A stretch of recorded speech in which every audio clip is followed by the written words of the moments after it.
ஆக ஆண்டுகளாக நாமும் பார்த்தோம், ஆதரவு தெரிவித்தார்கள். எல்லா கட்சிகளும் நம்முடைய இடஒதுக்கீடு பேசினார்கள். தலித் கிறிஸ்தவர்களுக்கு இடஒதுக்கீடு வேண்டும் என்று எல்லா கட்சிகளும் குரல் கொடுக்கிறது. எல்லா கட்சிகளும் சொல்கிறார்கள். பிஜேபியை தவிர மற்ற அத்தனை கட்சிகளும் கிறிஸ்தவர்களுக்கு இடஒதுக்கீடு தர வேண்டும், வன்னிய கிறிஸ்தவர்களுக்கு எம்பிசி இடஒதுக்கீடு தர வேண்டும், தலித் கிறிஸ்தவர்களுக்கு எஸ்சி இடஒதுக்கீடு தர வேண்டும் என்று சொல்கிறார்கள். ஆனால் ஒரு பரிதாபமான சூழ்நிலையை சொல்லி நான் முடித்துக் கொள்கிறேன். எல்லாம் வயதானவர்கள். நான் இன்னொரு முறை சந்திக்கிற பொழுது உங்களிடத்திலே அரசியல் பேசுகிறேன். ஒரே ஒரு கருத்தை மாத்திரம் சொல்லி நான் நிறைவு செய்ய விரும்புகிறேன். கிறிஸ்தவர்கள் பிசி என்கிறார்கள், ஆனால் பிசி பட்டியலில் இல்லை. கிறிஸ்தவர்கள் எம்பிசி என்கிறார்கள், ஆனால் எம்பிசி பட்டியலில் இல்லை. கிறிஸ்தவர்கள் எஸ்சி என்கிறார்கள், ஆனால் எஸ்சி பட்டியலில் இல்லை. கிறிஸ்தவர்கள் ஓபிசி என்கிறார்கள், ஆனால் ஓபிசி பட்டியலில் இல்லை.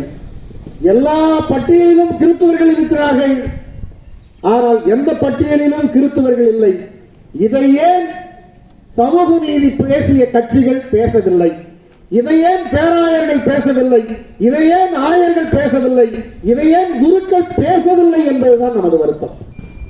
75 ஆண்டுகளாக இவர்கள் பின்னாலேயே போயிட்டு எல்லா இயக்கங்களோடையும் வேலை செய்துவிட்டு, எல்லா கட்சிகளோடையும் வேலை செய்துவிட்டு, எல்லோரும் கிறிஸ்துவருடைய வாக்கு மட்டும் இருக்கிறது, ஆனால் கிறிஸ்துவர்களுக்கு உரிமை என்றால் மறுக்கிறது என்பதற்காக உருவாக்கப்பட்ட கட்சிதான் மக்கள் மேம்பாட்டுக் கழகம். நாங்களும் இந்த மண்ணின் மைந்தர்கள், நாங்களும் இந்த மண்ணில் பிறந்திருக்கிறோம். இந்த மண்ணிலே புரட்சியாளர் அம்பேத்கர் எழுதிய சட்டம், தந்தை பெரியார் போராடிய போராட்டம் கிறிஸ்துவர்களுக்கும் சமமானது. இந்துக்களுக்கு ஒரு சட்டம் இருக்கிற பொழுது கிறிஸ்தவர்களுக்கு ஒரு சட்டம் வேண்டும், கிறிஸ்தவர்களுக்கு ஒரு உரிமை வேண்டும் என்பதைத்தான் மக்கள் மேம்பாட்டுக் கழகம் என்பது இன்றைக்கு கேட்டுக்கொண்டிருக்கிறது. அதற்காக உருவாக்கப்பட்ட ஒரு கட்சி மக்கள் மேம்பாட்டுக் கழகம். தேர்தலிலே, அரசியலிலே மக்கள் மேம்பாட்டுக் கழகமும் இனி பங்கெடுக்கும். எங்களுக்கும் 232 234 எம்எல்ஏ இருக்கிறாங்கன்னா அது ஒரு 10 எம்எல்ஏ எங்க எம்எல்ஏ இருக்கணும்னு நாங்க ஆசைப்பட மாட்டோமா? 234 சட்டமன்ற உறுப்பினர்களிலே கிறிஸ்துவர்களுக்கு என்று ஒரு கட்சி உருவாக்கப்பட்டால் தான் அது கிறிஸ்துவர்களுக்கான சட்டமன்ற உறுப்பினர்களை பெற முடியும். 40 எம்பி தொகுதியிலே தமிழ்நாட்டிலே பெருவாரியான வாக்காளர்களை கொண்ட கட்சியாக மாறாமல் நாம் என்ஜிஓக்களாக இருந்தோம், கிறிஸ்துவர்களாக இருந்தோம், இயக்கங்களாக இருந்தோம். ஆனால் கிறிஸ்துவர்களுக்காக ஒரு கட்சி உருவாக்காமல் இருந்ததனால் தான் நாம் அரசியலில் அனாதைகளாக இருந்தோம். அதை அந்த குறையை போக்குவதற்காக இன்றைக்கு அகில இந்திய ஆயர் பேரவை, தேசிய தலித் கிறிஸ்தவ பேரவை, தலித் கிறிஸ்தவ விடுதலை இயக்கம், டிசிஎல்எம், வன்னிய கிறிஸ்தவர் பேரவை, கிறிஸ்தவ மக்கள் முன்னணி அத்தனையும் ஒருங்கிணைத்து மக்கள் மேம்பாட்டுக் கழகம் என்கிற கிறிஸ்தவர்களுக்கான கட்சியை உருவாக்கியிருக்கு. இது ஒரு அரசியல் கட்சி. இது திமுக போன்ற ஒரு கட்சி, இது அதிமுக போன்ற ஒரு கட்சி, இது காங்கிரஸ் போல ஒரு கட்சி, இது கம்யூனிஸ்ட் போல ஒரு கட்சி, இது விடுதலை சிறுத்தைகள் போல ஒரு கட்சி, இது பாட்டாளி மக்கள் போல ஒரு கட்சி, இது கிறிஸ்துவ மக்களின் இடஒதுக்கீட்டிற்காகவும் கிறிஸ்துவ மக்களின் அரசியல் பங்கீட்டிற்காகவும் உருவாக்கப்பட்ட கட்சி. இந்த கட்சியை ஒவ்வொரு கிறிஸ்துவரும் ஆதரிக்க வேண்டும். இந்தியாவிலே கேட்டார்கள், ஒரே செய்தியை சொல்லி நிறைவு செய்கிறேன். நீங்கள் மக்கள் மேம்பாட்டுக் கழகம் கட்சியை ஆரம்பித்திருக்கிறீர்கள், உங்களிடத்தில் எத்தனை பேர் உறுப்பினர்கள் என்று கேட்டார்கள். கிறிஸ்தவர்களே, நாம் சபையால் பிரிந்து கிடக்கிறோம், அதனால்தான் நாம் அரசியலாகவில்லை. நாம் சாதியால் பிரிந்து கிடக்கிறோம், அதனால்தான் அரசியலாகவில்லை. ஆனால் மக்கள் மேம்பாட்டுக் கழகம் சபையாக பிரிந்து கிடக்கிறவர்களையும் சாதியாக பிரிந்து கிடக்கிற கிறிஸ்தவர்களையும் அரசியல் சக்தியாக ஒருங்கிணைப்பதற்காக உருவாக்கப்பட்டது மக்கள் மேம்பாட்டுக் கழகம். இதிலே சாதி பிரிவினை கிடையாது, சபை பிரிவினை கிடையாது. இந்தியாவில் இருக்கக்கூடிய ஒட்டுமொத்த கிறிஸ்தவர்களும் மக்கள் மேம்பாட்டுக் கழகத்தின் உறுப்பினர்கள் தான். இந்தியாவில் இருக்கக்கூடிய ஒவ்வொரு தேவாலயமும் நமக்கு ஓட்டு பூத்து தான்.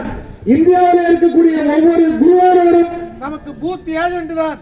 இந்தியாவில் இருக்கக்கூடிய ஒவ்வொரு கிறிஸ்துவரும் நமக்கான மக்கள் மேம்பாட்டுக் கழகத்துக்கான தலைவர்கள் தான் என்பதை கூறிக்கொண்டு, மக்கள் மேம்பாட்டுக் கழகம் அகில இந்திய அளவிலே அரசியல் கட்சியாய் மலரும்.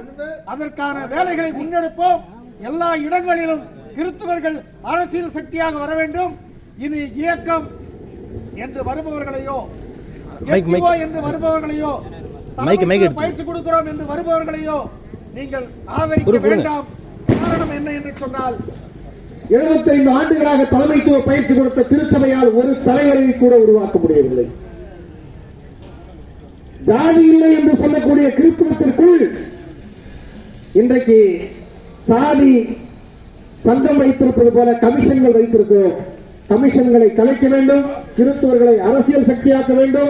அனைத்து தேர்தலிலும் கிறிஸ்துவ வாக்குகளை ஒருங்கிணைத்து நாமும் அரசியலில் பங்கேற்க வேண்டும் என்கிற செய்தியை விடுத்து இன்றொரு நாளிலே உங்களிடத்தில் நான் நிறைவாக பேசுகிறேன் என்பதை கூறி இந்த நிகழ்ச்சியை ஏற்பாடு செய்த பங்கு தந்தை, ஊர் பெரியவர்கள், அன்பிய தலைவர்கள், நாட்டாண்மைக்காரர்கள், மரியாதை சேவையில் இருப்பவர்கள், இளைஞர் இயக்கத்தை சார்ந்தவர்கள், காவல்துறை நண்பர்கள், பத்திரிகை துறை நண்பர்கள் அத்தனை பேரிடத்திலும் உங்களுடைய ஒத்துழைப்பிற்கு மீண்டும் ஒரு முறை மக்கள் மாம்பேட்ட கழகத்தின் சார்பாக நன்றியை தெரிவித்து, இது அனுமதி பெறாத மேடை, இதில் அதிக அரசியல் பேச முடியாது என்பதனை கூறி ஆரி அவர்களுக்கு வீர வணக்கம் செலுத்தி அரசியல் விலையை மூடுகிறேன். ஒவ்வொரு ஊரிலும் அரசியல் விலை மூடப்பட வேண்டும். தாய்மார்கள் அதை பொறுப்பெடுத்து கிறிஸ்துவர்களுக்கான கட்சி மக்கள் மேம்பாட்டு கழகம் என்று ஒழிக்க வேண்டும் என்று கூறிக்கொண்டு வாய்ப்புக்கு நன்றி கூறி முடிக்கிறேன். நன்றி, வணக்கம்.